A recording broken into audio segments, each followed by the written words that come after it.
Number 6. Square watermelons are grown by Japanese farmers for easier stack and store. I did see those square watermelons on my TikToks. I thought it was very interesting. But that makes sense. It's a lot more space efficient than circular watermelons. Number 7. In Japan, there are more pets than children. Wow, I didn't see a lot of pets when I was there. I actually saw a lot of kids, especially, I don't know what it was, but every touristy area that I went to, it seems like the kids were going on like school trips or field trips. There were a lot of them. They actually took over more tourists, in my opinion. All I saw was like white shirts of like little kids rather than like tourists. So yeah, I didn't really see a lot of pets. Number 8. Japan's birth rate is so low, adult diapers are sold more than baby diapers. Okay, I guess that kind of relates to the previous fact because yeah, there aren't a lot of kids in Japan because of its like low birth rate. So I guess it makes sense that there are more pets than children. So yeah. Number 9. 98% of all adoptions in Japan are of male adults, so that family businesses can remain within the family. Wow, that's very interesting. 98% as well. Number 10. The Japanese man who survived the Titanic crash was called a coward in his country for not dying with the other passengers. Oh, that's horrible. Wow. Number 11. In Japan, 90% of mobile phones are waterproof because youngsters use them even in the shower. Honestly, I feel like that should be a thing here in Australia. I don't see, but I know a lot of people use their phones in the shower, like to watch Netflix or something. I don't know why. I personally don't see the benefit of it. I can go 10 minutes without watching Netflix in the shower, but I remember one of my friends used to do it, and I never understood why. Number 12. In Korea and Japan, there are cat cafes where you can go drink coffee and hang out with cats for hours. That's the one thing I wanted to do when I was in Japan, but I didn't have time to do it. They have like other cafes as well, like a is it called a capybara? They have those cafes. There was an owl cafe, there was a bunny cafe, oh, there was also a pig cafe. So many animal cafes, which is so cool. I wouldn't go to the owl one though. I am scared of birds. Oh, and owls. Oh, I can't think of owls right now. They're kinda scaring me. Number 13. Sleeping on the job is acceptable in Japan, as it is viewed as exhaustion from working hard. Oh, I wish that was the case here. Imagine like just sleeping on the job. That would be great. Number 14. The biggest Japanese community outside of Japan is in Brazil. Really? Wow. That's very interesting. I don't really know the history of what happened in Brazil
in Japan there are trains that float, quote unquote, above the tracks by magnetism, reaching 500 kilometers per hour or 311 miles per hour. I feel like I've been... No, I haven't. I didn't go on that train. But I've seen it on TikTok. I've seen those trains that float. And then on the floor they have like a glass. They have a glass floor so you can see below it, which is cool. And I'll read 2 more facts. Number 26. Norway introduced salmon sushi to the Japanese in the 80s. Oh, sushi there is so good as well. I love sushi. And the last fact, no. Our last fact is most streets in Japan have no name. I did realize that.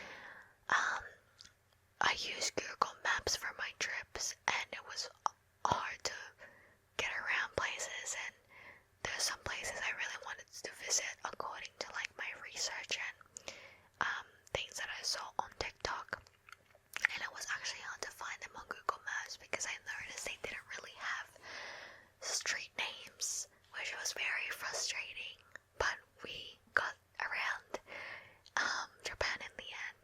But yeah, I miss it so much. I can't wait to show you guys what I did. It's so amazing. Let me know if you've been to